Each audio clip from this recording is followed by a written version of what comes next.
Mari kita buka acara ini dengan membaca untuk kita bersama-sama. Ala hadhihi wa ala kulli niyatin shalihah. Al-Fatihah. A'udzubillahi Bismillahirrahmanirrahim. Alhamdulillahirabbil alamin arrahmanir rahim maliki yaumiddin. Iyyaka na'budu wa iyyaka nasta'in ihdinas siratal mustaqim siratal ladzina an'amta 'alaihim ghairil maghdubi 'alaihim waladdallin. Ighfir lana wa liwalidina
mengucapkan selamat datang walaupun begitu di MTS LPA Cibolus. Kalau Bapak Ibu Kepala mungkin ini kali kedua ya. Dulu mungkin sempat berkumpul ketika kegiatan rapat koordinasi KKM MTS Kabupaten Purwakarta. Dan mungkin tidak banyak yang saya sampaikan, hanya ucapan syukur dan rasa gembira karena kedatangan Bapak Ibu sekalian semua. Mudah-mudahan kedatangan Bapak Ibu sekalian semua ke sekolah kami menjadi keberkahan bagi kami semua di MTS LPA Cibolus. Amin ya Allah ya Rabbal alamin. Kegiatan ini merupakan bagian dari upaya peningkatan kualitas pembelajaran di madrasah yang berlandaskan kurikulum merdeka sesuai KMA 450 tahun 2024 dengan penekanan pada insersi kurikulum berbasis cinta dan penerapan pendekatan pembelajaran deep learning. Nikmat iman wal Islam itu pertama, tetapi pada kenyataannya kita tidak bisa menikmati bagaimana nikmat iman Islam itu. Nah, dengan cinta kepada Allah dan Rasul di atas yang lainnya, maka orang itu akan bisa menikmati nikmat iman wal Islam itu. Berarti harusnya dasarnya cinta, sehingga panca cinta itu yang pertama cinta kepada Allah dan Rasul. Nah, kemudian yang kedua Bapak dan Ibu, bahwa kalau kita ingin menikmati lezatnya iman adalah mencintai manusia dengan dasar karena Allah. Jadi bukan karena harta, bukan karena jabatan, bukan karena kekayaan, ketampanan, kecantikan, tapi kita cinta kepada orang lain dengan dasar karena Allah Subhanahu wa Ta'ala. Disinilah muncul panca cinta, cinta kepada diri sendiri dan sesama manusia. Tapi harus kita tambah karena Allah Subhanahu wa Ta'ala. Ini kita akan menikmati iman dan Islam. Dan yang terakhir adalah ketika kita takut ya dimasukkan ke dalam neraka, kita takut ke dalam kemurtadan, seperti takutnya kita dilemparkan ke dalam api neraka. Workshop ini ada implementasi di madrasah masing-masing. Panca cinta ini diinsersikan karena deep learning hanyalah metode dari kurikulum berbasis cinta.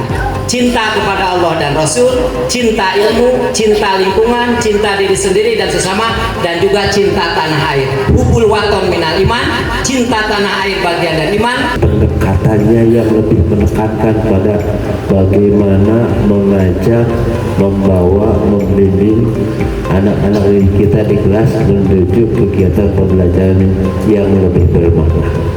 yang lebih kuat, yang lebih humanis, yang lebih harmonis, sehingga nanti terbentuk pribadi-pribadi yang memang berkarakter Pancasilaisme seperti itu. Ada 2 poin yang hari ini akan kita ikuti terkait dengan the planning dan kurikulum berbasis cinta. Pancasila ini ada sumber yang diambil dari asap rotas. Jadi kenapa saya kait-kaitkan Bapak dan Ibu agar jangan sampai tidak bisa berdiri sendiri dari program nasional turun ke Kementerian Agama, dan ini adalah bagian pada proses yang kita lanjutkan. Tidak serta-merta kurikulum cinta hadir hanya untuk pemenuhan kebutuhan saja, tidak, tapi ada historinya. Nazarudin Umar ini sekarang yang menjadi Menteri Agama kita, seorang azingan, seorang ulama, mudah-mudahan saja Kementerian Agama di bawah beliau tidak korup. Nah, amin ya. Di bawahnya kita sesejahtera, inilah sosok beliau. Lanjut saja. Konsep dasar kurikulum berbasis cinta yaitu untuk menggabungkan semua agama yang dilindungi di Indonesia, karena Indonesia bukan negara Islam. Di Undang-Undang Dasar 1945 di pasal 29 ayat 1 dan 2 sudah jelas di situ. Kompetensi masa depan, kompetensi siapa? Kompetensi peserta didik kita. Ya harus dibagaimanakan, apakah itu harus merah, harus putih, harus hitam, ya. Nah itu tergantung dari yang Bapak Ibu berikan kepada siswa itu sendiri. Jangan sampai dalam proses belajar mengajar itu Bapak dan Ibu masih monoton. Nah ini Prom EI untuk membuat RPP pembelajaran mendalam, ya. Jadi dalam 1 menit Bapak dan Ibu bisa membuat RPP. Seperti ini promnya Bapak Ibu terlihat. Yang titik-titik ini nanti Bapak dan Ibu kasih nama. Dalam pengembangannya di situ ada yang harus dikembangkan, yaitu kompetensi. Kompetensi dalam judul prokurikuler ini yang dimaksud adalah ini Pak, yang 8 DPR, 8 dimensi lulusan, ya, dimensi profil lulusan. Masih ingat? 1 apa? Keimanan dan ketakwaan terhadap Tuhan Yang Maha Esa, itu di dalam kurikulum KBC, ya.